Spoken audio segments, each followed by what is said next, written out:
Hey, all my noobs, this is Kevin. Before we start the show, I just wanted to give a quick reminder. If you haven't already, please submit a review on iTunes for us. It really helps other listeners find the show. Thank you. And now, on with the show.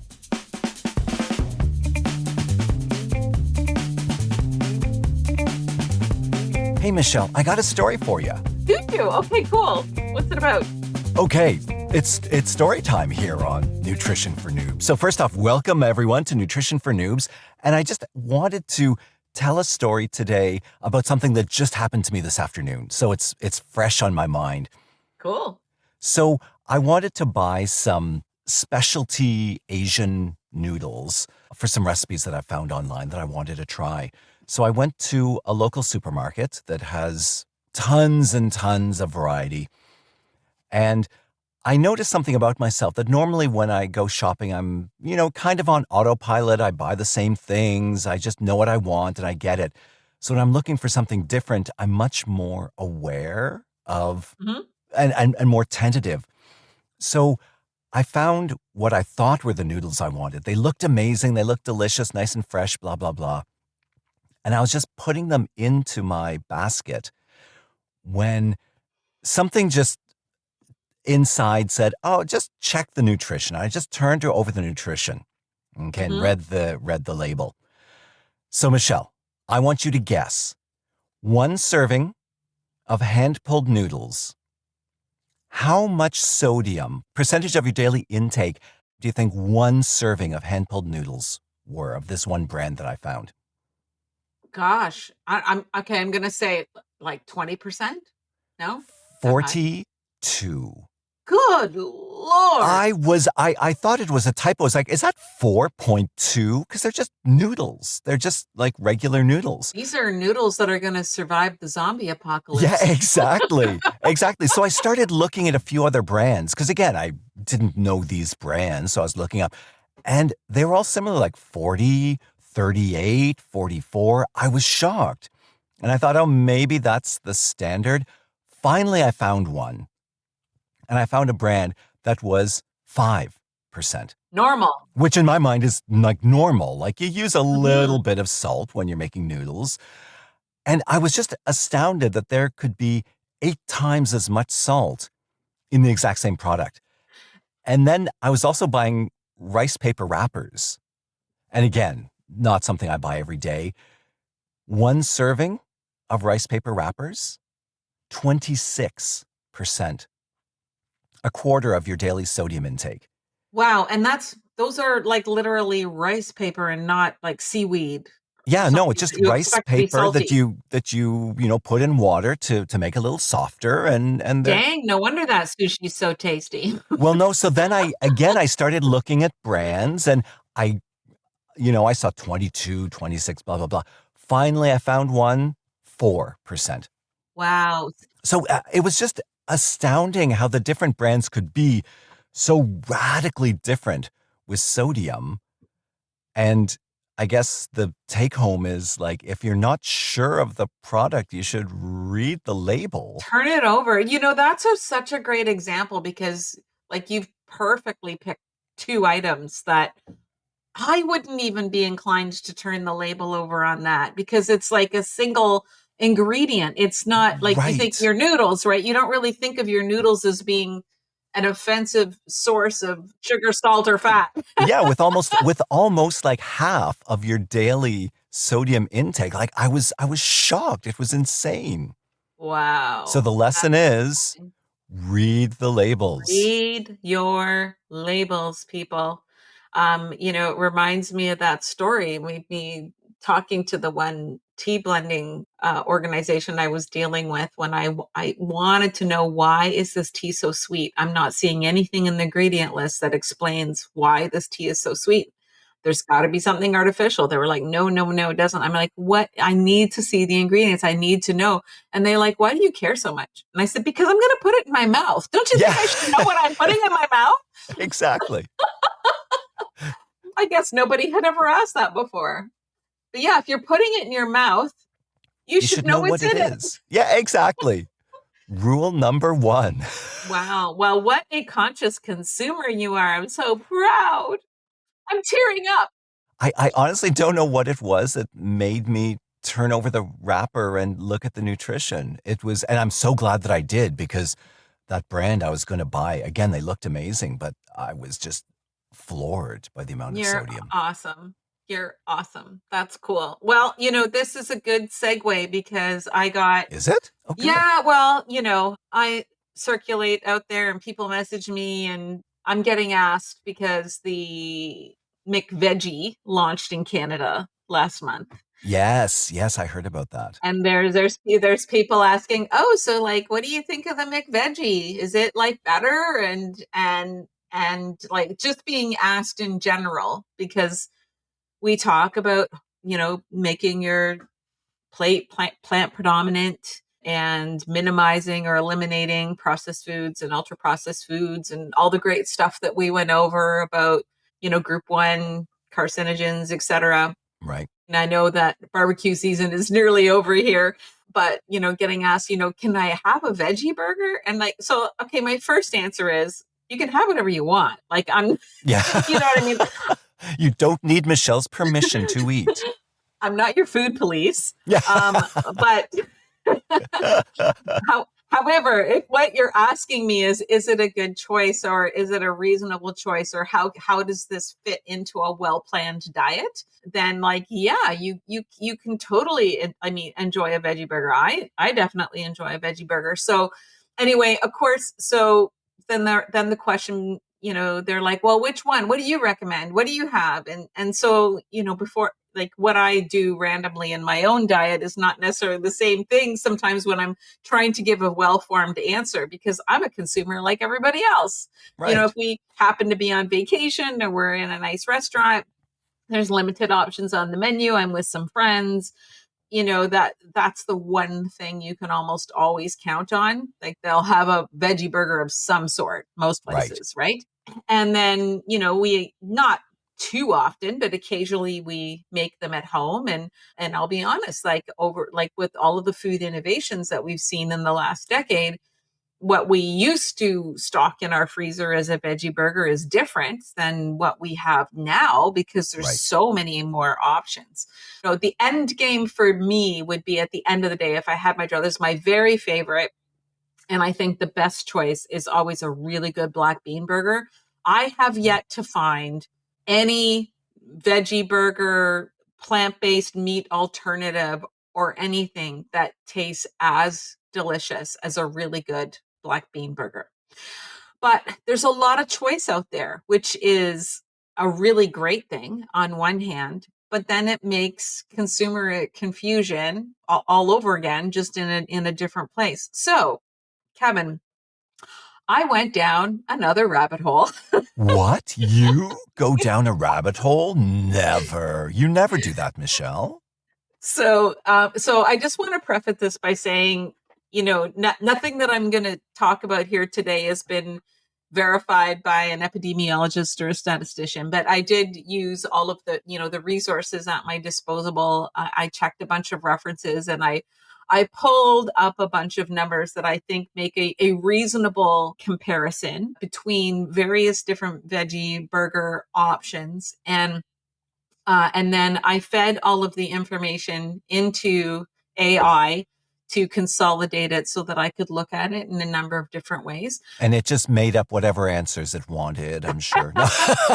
I was checking to make sure that AI didn't change anything or Oh, go in good. any Okay. crazy direction. So I did check for Phew. reasonableness. So there's no perfection here, but I mean, It's directional. this is nutrition for noobs. Yeah, we're just kind of looking for an idea, and the answers I got didn't surprise me.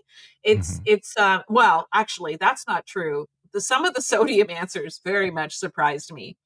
I compared a whole bunch of different things, and two of my charts here are just slightly different, so bear with me. But I started out with the question, have you tried the McVeggie? No, I have not tried the McVeggie. And And just to clarify for our listeners, just in case they haven't heard of this or whatever, this is the vegetarian burger offered by the chain McDonald's. Just in case it's not correct. in your area or something. I'm sure most people could figure out by the name, but just in case I wanted to level set. Yeah. So from everything that I've read, and I mean, there's tons of marketing around this, so I'm getting it marketed to me all over the place. And that, like, I can go down the street, and there's a McDonald's down the street from our neighborhood. They consciously tried to make, I'm going to put quote unquote, healthier option on their menu based on consumer demand, but they Hmm. were consciously staying away from the plant-based meat alternatives. So they weren't trying to use Beyond or Impossible or something like it, right? Okay. One of the established ones. So that's a good thing on one hand. First of all, I just want to applaud the public and for making the demand for this, Yeah. that because if that demand for healthier options, more real food plant options is actually hitting the P&L of a company like McDonald's, that's Right. that's pretty power that shows you the power of the consumer, right? But Yeah. and they'll take advantage of that marketing. I mean, not to slight the company in any way. Any company does this. Any company is going to market to their best advantage, right? Because Of course. it's all Supply and about demand. profit. Yeah. Right. You've made this investment in R&D, you want to pay off that investment, and you want to reward your shareholders. Right. That's just how business works. So I don't hold any ill will against McDonald's for doing that. So they will emphasize all of the goodness of the ingredients that go into this McVeggie, but a consumer has to be savvy and not mistaken that for the idea that this is a healthy food, because it is not. Like it, Right. right? So But I guess I guess to play devil's advocate for just a moment, I'm guessing it's healthier than a lot of their meat-based options on their menu. So if you're in a McDonald's vacuum and that's the only place you could eat and you're forced to, you're better off. It's like the lesser of two evils. You're better off with this McVeggie than you are with like a Big Mac. I agree with you, but my language would be slightly different in that I wouldn't call it healthier. I would call it less harmful. Okay, sure. Same. Yeah, yeah. No, that's fair. That's Right. fair. So, Well, I think when um, I said the lesser of two evils, that kind of covered it off. But yeah. yeah, no, totally. I get it.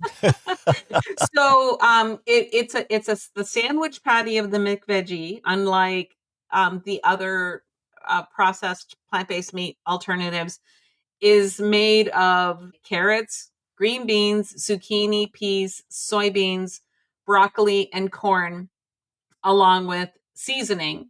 And then it also says the standard sandwich includes this patty on a toasted sesame seed bun, which they are known for, Hmm. with shredded lettuce, creamy mayonnaise style sauce, while a spicy habanero version substitutes a traditional habanero sauce. So that all sounds really good, right? That sounds, so you've got all your veggies, you've got carrots and broccoli. Like it sounds amazing. It sounds really good when it's put in those terms.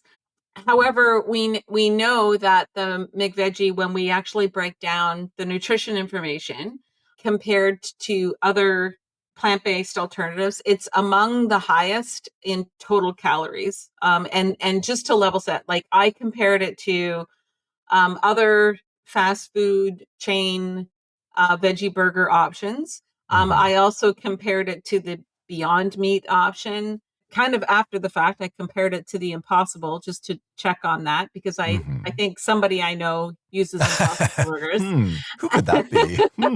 I don't know. And then I wanted to compare and see what does it look like in terms of these resulting nutrition facts if I was to make that burger at home, like Right. based on the best available data. And we have like there's Chronometer, there's a lot of good sources out there where we can get data on, on average, or if you can look at various different recipes for making your own homemade veggie burger, you make your own black bean burger, like we can kind of directionally take a look at what would that look like if we made our own, Sure. because I think that's the important alternative, right? Like, Right. Of course. because convenience is a huge factor, and sometimes you're just grabbing whatever's convenient. But if you like to cook or you like to experiment, and it doesn't have to be that convenient, what advantage is conferred by making our own? So that was my query. And Hmm. the McVeggie has very high sodium, but believe it or not, not the highest. Wow. 710 milligrams of sodium. That's a lot. Oof. Those are But like my noodles. yeah, yeah, but they're not. But believe it or not, not the highest. The A&W veggie burger Hmm. was way higher. Now, one source says that the A&W veggie burger has 1,340 Whoa. milligrams of sodium, Whoa. and a different source says that it has 1,418 grams of sodium. Wow. That's like when you take the top off the salt shaker and you pour the entire salt shaker onto your food. Oh That's my God. more than Wow. half of the recommended daily intake of sodium. Wow. So that would be just about it. Like, and that's Just in one sandwich. one sandwich. Yeah, for sure. Wow. So the McVeggie though was the highest in fat, the highest in carbohydrate, the lowest in protein for the people that Hmm. worried about their protein. Right. So I mean, so is it? It's misleading when you see that list of ingredients and you think, oh, this is actually going to be kind of decent. Right. But when you actually break that down, It's the seasonings where you've got the salt, it's the creamy mayonnaise like dressing or whatever you called it. and this has always been the story, right? It's not the carrot's fault. It's Mhm. it's all the other shit that we put on it. So, It's how it's been processed together to make the whole. yeah, And it's very, very, very changed, which is the entire concept of ultra processed. It's no longer a carrot and it's barely recognizable as carrot matter anymore. It's now exactly. an entirely different creature. Exactly. Now, what I found curious, so just going back to the A&W veggie burger, Yeah, it's super salty. I'm not I don't understand what their food scientists were after, but there seems to be a relationship with the fact that the A&W veggie burger has the highest sodium of all the ones that I compared, but it also is Mhm. the highest in protein. So Okay. whatever they're doing to that formulation to boost the protein content, Mhm. it must be correlating to an increase of sodium either because of whatever Right. ingredient they're using or maybe it's to cover up taste. I don't know. It's either for the taste or their source of protein, plant protein, happens to be very salty Yeah, yeah, naturally. One of the yeah. two. Interesting. Yeah, I Interesting. don't know. And it's compared to the McVeggie, the A&W veggie is lower in fat. They're all actually very similar in the amount of saturated fat. Right. Now, the saturated fat as a percentage, like there's only it's not even a quarter of the total fat. Hmm. Now that's one of the gains of them using plant proteins as opposed to animal proteins because it's the animal Right. proteins that make them so high in saturated fat. Right. So they Right. are still using a lot of oil, a lot of fat sources, but there's fewer saturated fat sources. So that's one of the things that makes it less harmful. Right. And I think part of that also might just be the cooking. I'm not sure about A&W, but like McDonald's fries their burgers. And I believe A&W also fries their burgers. So also if you cook the burger, the plant-based burger over a grill, it might Right. be a little bit less because you wouldn't be adding, the oil from the frying Right. top potentially. I don't know. Yeah. I think when I was pulling data on A&W too, like I've got different numbers for carbohydrate. I'm just going to be transparent to the audience. I think it depends whether you have an American recipe or a Canadian recipe. Oh, I'm I sure. don't think the products are identical because one source says that the A&W burger has 47 grams of carbs, which is not that far off of McVeggie's, which is 55 grams of carbs. And then a Mhm. different source says the A&W veggie burger has 21 grams of carbs. So I Oh, can't account for that. As you know, I'm not that fussed about carbs. right. I'm more fussed about the quality of your carbs, and I don't think any of us is going to pick up one of these burgers and protest that we're having quality food anyway. So Yeah, exactly. I think that ship's already sailed. You've already made that Y- choice. Yeah. You um, made that choice when you paid for this. exactly. Now, where things got a little bit interesting for me was if you're going to go to one of these outlets, it looks like Burger King is the winner. All hail the king. I don't know. So compared to on average, close to 500 calories, the Burger King version veggie burger is 331 calories. So lower in Oh, calories, wow. Hmm. lower in fat, Hmm.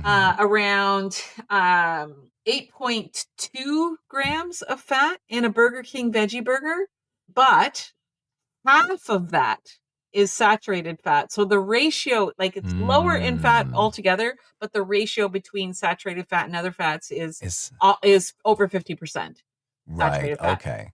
Higher in carbohydrate, that could be to do with the difference of the bun. I'm not sure, and it could also be, plants are carbohydrates, so maybe they have more lettuce. I don't know. Yeah, yeah, yeah. Their particular recipe for their patty or something. Yeah, it's a little bit higher in fiber. It's lower in protein and but also about on par in terms of sodium with the McVeggie. So not as high Okay. in sodium as the A&W options. Right. And these are all verified on their own product websites. So then my question was, what if we were going to be making our own? What like Yes. how much At better or home. worse would that be? And I don't think it's a surprise to me or to anyone listening that of course it looks better when you're making your own. And Right. my caveat would be I still wouldn't look at this as a health food, but it can be a reasonable, occasional thing for us to include in our diets. I don't have any Right. misconception that anybody out there is going to be a plant-based purist or a plant-forward purist. And that's not the goal, quite honestly. The goal is for us to do better. The goal is for Right. us to keep, 80% of our diet whole and pure. And then within that 20%, we can play with the times that we want to eat out, the times that we're traveling, or having some of these occasional comfort foods that we've enjoyed, but in a less harmful form, right? And they can also be an amazing stepping stone. Like as you're moving towards Absolutely. more plant-based, instead of grabbing like a meat burger at the grocery store for when you're going to throw them on the barbecue, you can grab, yes, it's ultra processed, but you can grab an Impossible or a Beyond or something, Yeah. and it's still the lesser of two evils, and it's still better or less harmful, as to use your words. Yeah, and you can participate in the family or the neighborhood barbecue. You're not all of a sudden Mm-hmm. that person that nobody wants to invite because Yeah. you know what I mean? And Exactly. or you want to have a gathering, you want to invite people over and you want to have options, right? I mean, so I very much rely on these alternatives, not necessarily the burgers, but they're ground beef alternatives and things like that. Like, I Mm-hmm. mean, I super enjoy a chili or a stew without anything in it except for, vegetables and whole grains and beans and things like that. But I know that when I have guests over, there's just a certain comfort that they feel when they look at what I've made and they see what looks like ground beef in it. So Exactly, exactly. And it does add a little bit of texture, and it's the mouthfeel and everything. And again, as you're again, I tend to use these as a great stepping stone to sort of introduce like my family to absolutely. Transition more foods. healthier. Yeah, exactly. More Yeah. healthier options. Yeah, because it's not about making yourself the weirdo in the family. Right. It's It's getting everyone on board and not alienating yeah, anyone, but still moving them and having that discussion and moving them towards a healthier alternative. exactly. So, cooking at home. Tell us all about cooking at home and how amazing it is. So cooking at home. So what I did is, with the help of AI, I asked to compare some recipes that might be kind of typical if you were going to make your own veggie burger or a homemade black bean burger, or if you were Hmm. to use a Beyond Meat burger at home as opposed to Beyond Right. Meat in a restaurant. Right. And the results are, the black bean burger, not a surprise to me, is the best overall. I Right. mean, you really can't beat making something that is going to be full of legumes, which is going to give you lower fat, higher protein, more like full of fiber. And the nicest thing, no matter what alternative or what recipe you choose, the biggest benefit is you can control the ingredients. You can control Exactly. the sodium. You can control the fat. You can choose to use, a more whole grain bun. You can, so you can choose to not slather it with so many condiment. That's the one thing that I do run into if I do have a restaurant veggie burger, is that Hmm. I often have to tell them, put my condiments on the side, because they put way too much sauce on it. Yes. Yeah, yeah, yeah. They do. They maybe to hide the flavor. I don't know. Or it's what people expect. I find the same thing. It's probably nice in their photography too when it's a nice drippy saucy thing, Yeah.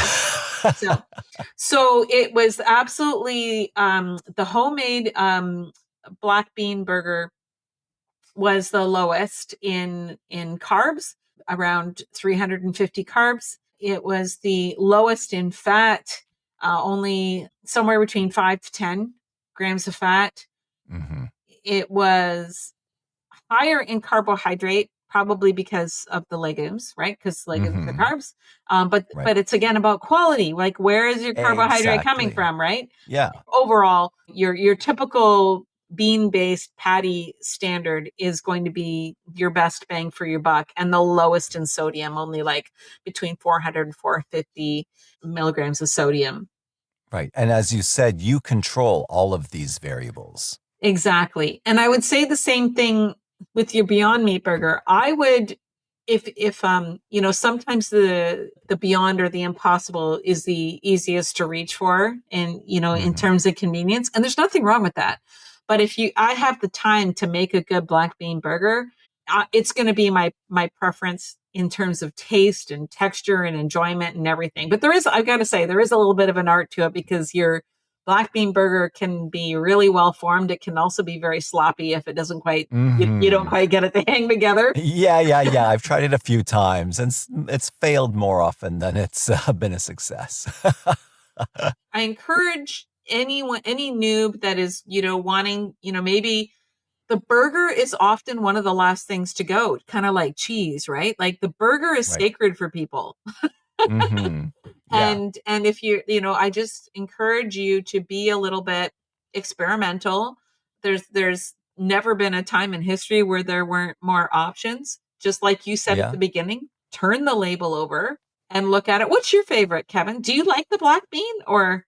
So I in our household generally we are an impossible household simply because I live with two diehard carnivores that Yeah, are resisting at every step of the way, in which case they are looking, whatever I cook, they are looking for the consistency, the mhm, texture, it needs to look like beef. It needs yeah. to look like a burger. And the Impossible, I'm not paid by Impossible, and if they want to sponsor us, that's fine. But I have found more than Beyond, I have found that the Impossible is the most, in air quotes, realistic. Interesting. Is that based on cutting into it, Kevin, looking at it, or is that in terms of taste? Both. Okay. Now, I mean, I found I do call bullshit a little bit on this because if you throw lots of yummy condiments on, pickles and lettuce and tomatoes and a nice Dijon mustard and maybe a little. My son loves a chipotle, like I make my own chipotle sauce Hmm. for him. You can't. I would defy anyone. Like you can't actually taste the meat in a burger. So if you have a veggie burger versus a meat burger, but it's loaded with good quality condiments, then you can't actually taste what the patty really tastes like in a nice bun and all that. You can't taste it. But from a look standpoint and an overall flavor profile, the Impossible is what I found that's closest to a beef burger. Well, interesting. So there is so I did get the data on the Impossible made at home. And honestly, like just looking at the patty, the Impossible patty and the Beyond patty, Hmm. it wasn't a surprise to me that their nutrition facts are pretty closely mirrored. Like Right. I think they're direct competitors. I think, yeah, they're very similar in that And I know their niche, I think. formulations are proprietary, but I also Hmm. know because I've listened to the founders of those companies speak on different podcasts and things like that, and they are constantly rejigging their formulations. It's constant. Right. So the Impossible Burger you had a year ago is probably not the same recipe as the I one didn't that know you're that. having today. And Okay. a year or two from now, and I think that's a credit to the company that they're going to continuously improve, continuously evolve, Sure. and that's just good business, right? Yeah, and I think technologies are improving I think as there's more overall research in the world on plant-based food and plant-based alternatives and meat replacements, there's more technology, like food technology, in which case, in a year or two, there'll be some new discovery for a great new source of protein that's lower in salt, or I don't know, whatever. In Right which case, on. yeah, they rejig their recipes, I'm sure, on a regular basis. It's not just about what you're leaving out, but it's what are you adding to it? What else, is it I like to make sure that there's lots of beautiful fresh leafy lettuce on my burger and Oh, nice yeah. scrumptious slices of tomato and onion, and maybe I put a little bit of avocado on there instead of mayonnaise. There's a lot of things you can add to your burger that are going to increase the nutritional value, with other whole foods. So it's not all about the sauce. No, exactly. Exactly. It's and not only are you increasing the nutrition, you're also increasing the flavor. I mean, in my household, the big condiment of choice is I make homemade caramelized onions. Oh, And yummy. so that adds a really delicious flavor. And again, with the homemade chipotle sauce that I make, that adds a real interesting flavor profile to it. And then the lettuce and the tomatoes and the pickles and all Right. the good. I'm really getting hungry now. I know. But yeah, I just okay, I know this keeps coming up, but I just want to say a little bit about the protein, because I it doesn't matter how many times we talk about it, how many times other plant-based experts talk about it, how many times other podcasts talk about it. People are still obsessed with protein. Like Hmm. how much protein. Right. And I'm going to just urge the listeners, if you're going to make the choice of having a veggie burger because you want that enjoyment, you want that nostalgia, you want that convenience, you want to fit in at the neighborhood barbecue or whatever, I don't think protein should be your concern Right. about, like, so because I mean it's kind of neat for us to do this comparison and look at it, but they're all kind of like they kind of hover around 11, 15, and then some of the more, you can tell where they've really focused on their formulation. They're more like the 20, 21 grams of protein.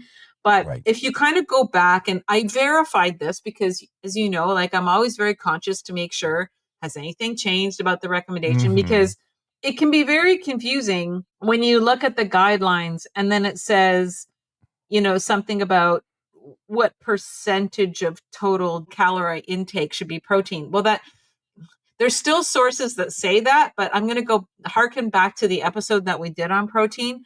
The Hmm. best guideline, and I verified this, the most evidence based, the best and most reliable guideline is to do it based on your weight. So, 0.9 grams per kilogram on kind of average. So it's zero point 0.8 grams per kilogram is what's in the guideline, but we know that if you're gonna use plant-based sources, you have to account a little bit for absorption. Right. And then the only exceptions to that would be like that's kind of like the average person who's averagely mobile, and I'm going to say averagely active, not intensely active. They might have a fair amount of sedentary time. It's kind Hmm. of the average person. But if you are exceptionally active, you work out a lot, you're an athlete, you're obviously going to need more. And also Right. as we age, we get so that we lose muscle mass and things like that, like, as we age, particularly women in perimenopause and menopause. So then their evidence does say we do benefit from a little bit more protein. So then it might go up to, instead of zero point 0.9 grams per kilogram, maybe it goes up to 1.2 grams per kilogram. Or if you're exceptionally, a super endurance athlete or something, it might be as much as 2 grams per kilogram. But at the end of the day, if you're in a healthy BMI, a healthy weight, still not a lot, right? Right. Like just take a female on average 59 kilograms, which is about 130 pounds. At zero point 0.9 grams per kilogram, if I'm just sort of average in my activity and have a lot of sedentary time, that's only 53 grams of protein per day that I need to meet my body's requirements. And the lowest veggie burger is around like 11 to 12 grams of protein, like just in that one item. And the higher ones are around 20 grams of protein. I don't need to get half of my daily protein intake Right. from one From burger, one. Right. Yeah. Yeah. Yeah. right? Or even a fifth from some of the lower ones. Yeah, like so we don't need to be aiming, because I'm going to say it again and again, we don't need as much protein as people think. Now on the male side, I don't need to know how much you weigh, Kevin. Yeah, please. The example that I'm using is like around 175 pounds. I just picked that as an average male weight, 79 and a half kilograms. If the at the average male at the 9.9 grams per kilogram, so that's 71.5 grams of protein per day. We're like, the average people are so protein obsessed, especially when they're going to these burger joints Hmm. and they're scanning the nutrition back, because I hear it. The reason I bring it up is because I hear it all the time.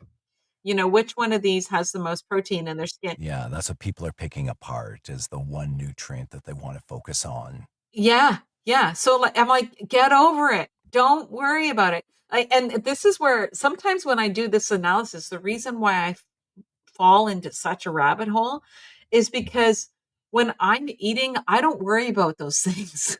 I worry about what the plate looks like in Canada's food guide. I'm going to have half of my plate's going to be fruits and vegetables. One quarter needs to be good sources of protein, which includes legumes and tofu and tempeh and other things, and one quarter good quality grains. I'm worried about the composition and the proportions of my plate and how good a quality my food is.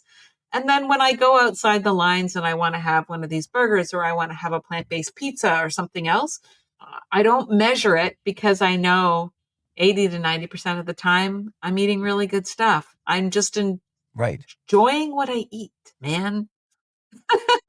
And you'll get there naturally just by having a balanced meal. You'll get to the, whatever your Yeah. particular, 50 or 60 grams a day or whatever. So yeah, no, Yeah. that Yeah. makes perfect sense. Yeah. It shows me, though, when you're looking at this, that the food scientists are worried about that number, Right. because people are starting to read labels and they are worried about it, right? Exactly. Exactly. Okay. Well, Michelle, thank you for all this amazing information about burgers and some of the alternatives that are available and how we can sort of get up that hill from crummy food to amazing food. Yeah, I know it wasn't a super like mic drop topic, but like it is something that people ask me, and it's still really important to minimize ultra processed foods in your diet, but there like it's undeniable that if you're choosing more plant-based alternatives in that category, they are going to be a little bit better for you. There's Yeah, not as much problem with the saturated fat and things like that in that ultra processed food category. I don't know if I said this already, but it's really the diet sodas and the other sugary sodas and the really high saturated fat animal proteins that are the biggest problem. right. And to tie it all back together to my initial story as well, it's important when something like the McVeggie comes along and it says, oh, we've got carrots and corn and broccoli and blah, blah, blah, it's still important to read the labels and Yeah, to educate yourself to see past the marketing and see sometimes it's a great choice, other times not so much, right. but you need that information to make the decision. Exactly. Don't let your health depend upon something sexy you saw on a label, like on the Exactly. marketing side of the label. We've Yeah. said it before and we'll say it again, don't trust the marketers. And this coming from a former marketer, so I'm allowed to say that. From a former marketing executive. We've got an insider here on Nutrition for Noobs. Yeah. So. Oh, we won't. That's a whole other He's a podcast if we get into whistleblower. that. Yeah, exactly. So I have a visitor here. Hey, we've got a guest on the podcast, everyone. We have a guest on the podcast here. Do you want to tell the dad joke today? So yes, it's a special dad joke guest. You say. 5 people were doing a race, and they each had a bin number 1 through 5. And then they all lined up to get ready for the race. Then the person that starts the race says, 3, 2, 1, go. And after he sees 3 people going, but he remembered there are 5 people, he sees 4 and 5 still at the start line. He's like, why aren't you guys going? Because you only said 3, 2, 1. No, 5, 4, 3, 2, 1, go. And we thought that would be appropriate because you just ran a marathon this past weekend. Well, I didn't. That's a good one, Laurent. Oh yes, so Oh, are you doing the other one? I thought I was doing the other one. no. Oh, you're doing it. Oh, he's totally taking over now. Okay. All right. I'd be looking for a new job, Kev. Yeah, exactly. Clearly, he's completely taking over. I don't know if I like this or not. What did the left eye say to the right eye? I don't know. What did the left eye say to the right eye?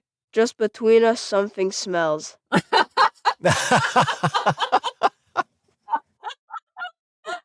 a very good one. Are you doing a third one? Yeah, do that one. Oh, I need to do that one, but that's not a good one. That's because he doesn't want you to steal his thunder. Yeah, exactly. Okay, so now here's the crummy dad joke. What did the plate say to the fork? And now he's doing it too. Who's doing this? Wow, You. you're totally taking over. Okay, what did the plate... Say goodnight, Gracie. Yeah, good night, Gracie. What did the plate say to the fork? Dinner's on me. Oh, And he takes the punchline too. Okay, you need to leave my booth now. Goodbye. goodbye. Bye, sweetie. Oh my gosh, that's funny. He just completely took over.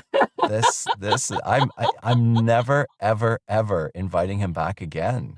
Did you see what he did? Holy cow. I thought it was awesome.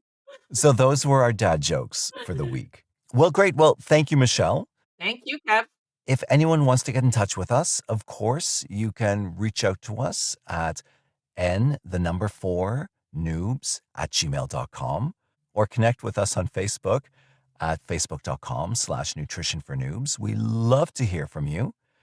And also don't forget to leave us a review on iTunes if you can, because that really helps other listeners find us. And it helps us out a lot. So thank you for that. And until next time, eat your greens. And be real. This has been Nutrition for Noobs.